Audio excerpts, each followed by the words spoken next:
하루간 경제 뉴스를 종합하는 시간 경제운입니다. 이 채권 투자에 대한 인기가 날로 상승하고 있습니다. 바로 높아진 금리 때문인데요.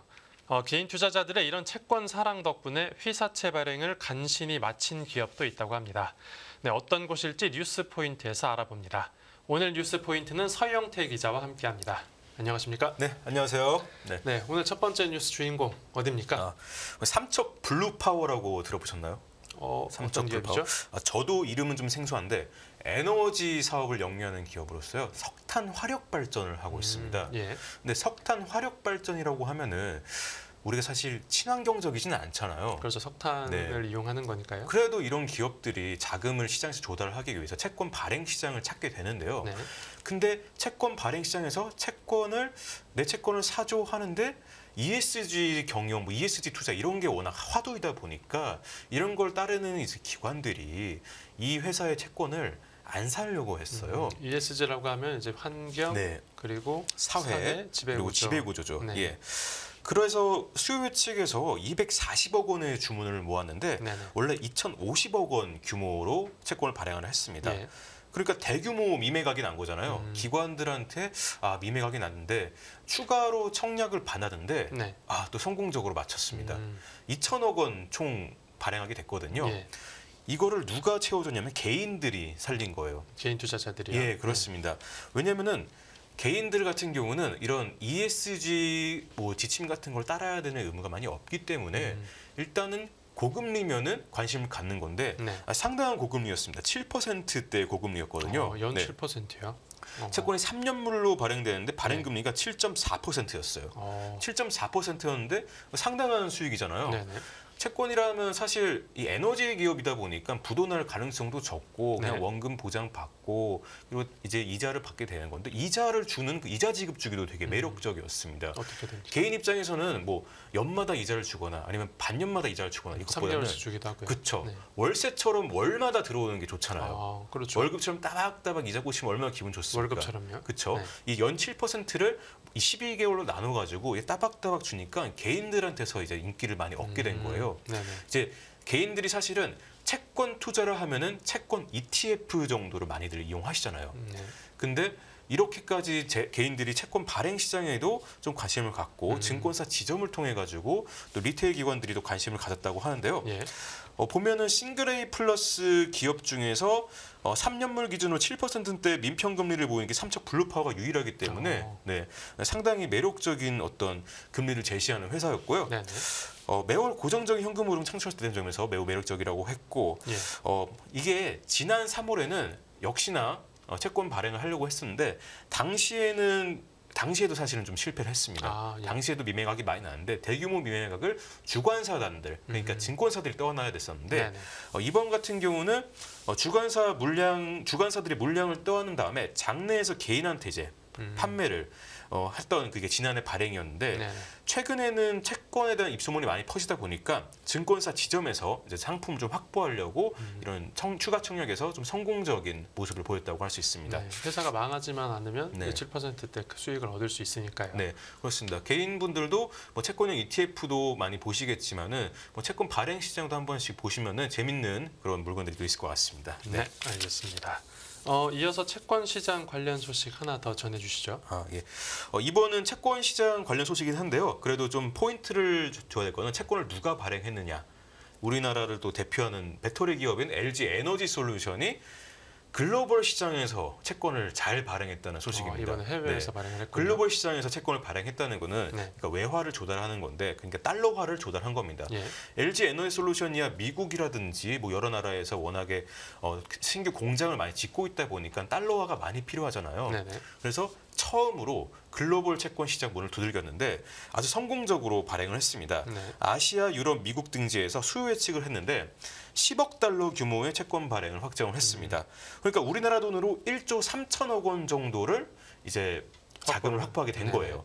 여기에 한 5배 정도, 공모액이 5배 정도 되는 주문이 접수됐는데 상당히 많은 기관 투자자가 참여를 했습니다. 3년물, 5년물 이렇게 4억 달러, 6억 달러씩 트렌치를 나눴는데 3년물에도 한 114개의 기관 투자자가 참여를 했고 그리고 5년물에도 186개의 기관 투자자가 참여를 했습니다. 또 여기서 많은 기관 투자자가 참여한 점, 그리고 모집액이 5배였던 점, 이것도 주목할 만한데 예. 금리 수준이 역시나 중요하잖아요. 예.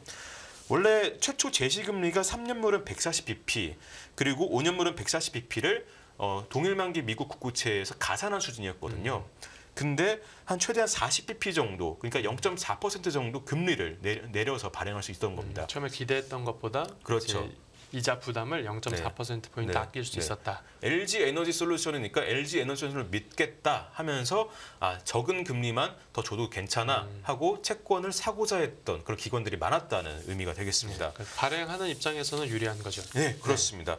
그러니까 LG 에너지 솔루션이 이렇게 성공적으로 글로벌 채권 시장에 첫 데뷔를 했는데 지난 6월에는 국내 시장에서 1조 원어치 찍어서 데뷔를 했잖아요.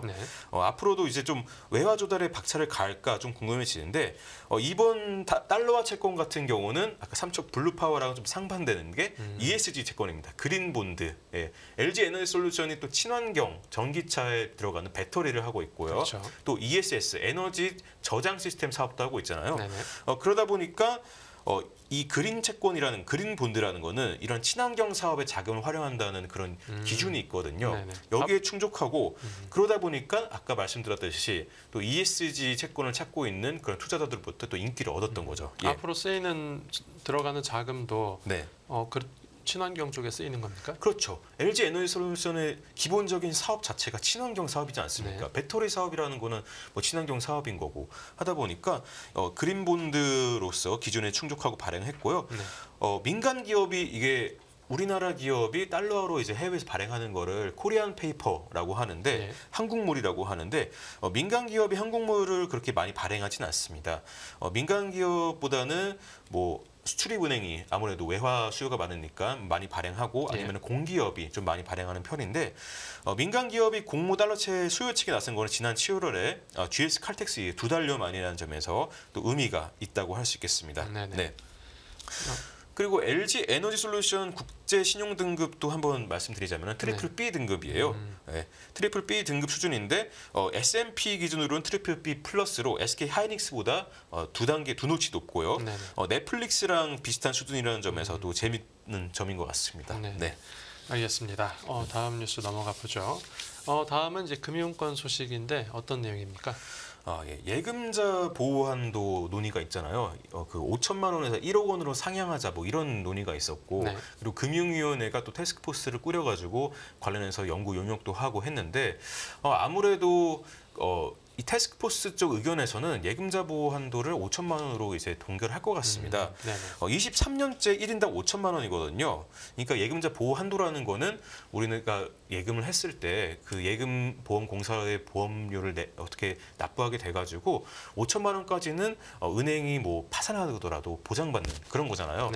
근데 이게 23년째 유지가 됐다 보니까 이거 좀 올려야 되는 거 아니냐 이런 이야기들이 있었어요. 왜냐하면은 1인당 국내 총생산 대비로 우리나라가 뭐 주요 선진국 대비로 예금자 보호 한도가 좀 많이 낮은 편이었거든요. 특히나 실리콘밸리 은행 사태가 있었잖아요.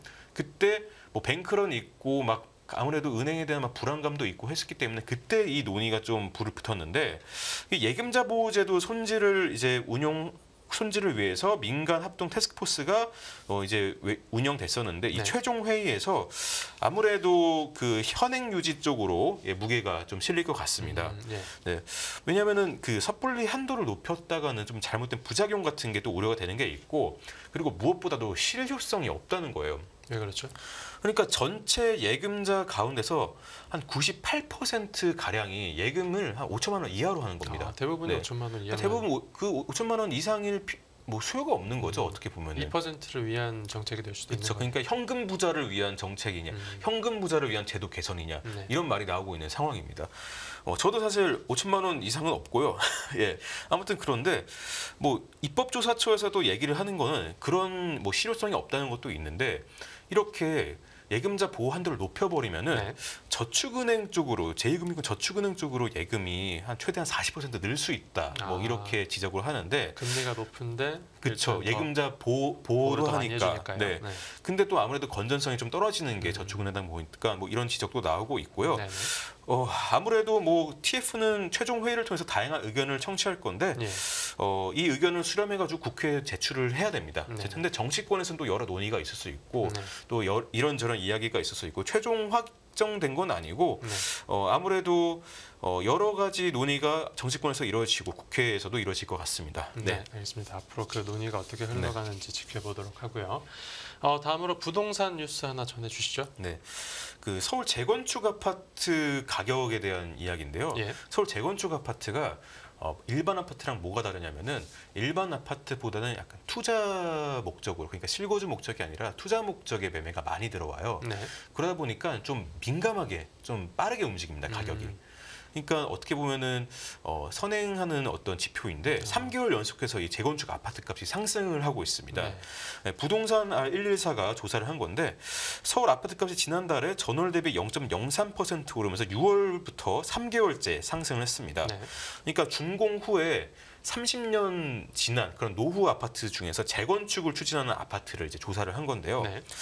아무래도 그 일반 아파트 값은 지난 7월 전월 대비 0.01% 하락한 다음에 8월에는 보하 뭐 이런 수준이었는데 네.